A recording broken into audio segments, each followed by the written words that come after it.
My video today is going to be kind of really my reflections on topics regarding the effect of, scientific discovery and religious dogma. So I just read this. Little passage in Chris Hedges' book, which, if you've been watching this, you know which one it is that I'm reading, and I think I have a very personal understanding of what religious dogma means and purports, and what scientific discoveries such as Darwinian evolution sort of reveals about the human character and what it purports. I think in my reading, I've generally gotten the impression that things like social Darwinism, etc., have been kind of laid to rest, but they've been laid to rest in a way that the term is still used in everyday language, and it's still used to describe something that tends to be happening, and to the people who purport the usage of that term, it tends to be happening in a very real way, or at least used in some sort of spurious way, to enable, less than moral, readings of things that people go through, of experiences they have. And by using the term social Darwinism, they're kind of pulling it back to basically Darwinian evolution. Those types of, that weirdness has sort of been laid to rest, but it's also something that constantly needs to be combated, because far from it being laid to rest, it's still a question that I still see the Four Horsemen, kind of answering in a lot of lectures and a lot of their writings. They still have to answer to the call of, well, what about social Darwinism? And it's still a question being even, used in the writings of people like Chris Hedges, who believes that there is some sort of religiosity to scientific inquiry, or the scientific method, or certain theories of science like evolution.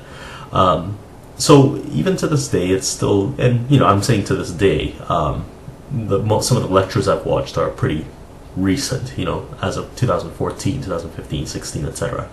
So it's still a question that needs to be quelled in a lot of modern things that I look at. But on a personal level, like I said I was going to do in this video, on a personal level, I still feel that like that question has been laid to rest, and there's a clear difference between what Chris Hedges would compare to how he would compare the Ten Commandments and Darwin's evolution, or Darwinian evolution. To begin with, one is fact. One can reliably say without, in its application in medicine, and in drawing out the history of evolution or biological changes, one can do so with a severe degree of accuracy. It can. But the Ten Commandments is not like Darwinian evolution. It holds no factual understanding or basis. It's essentially,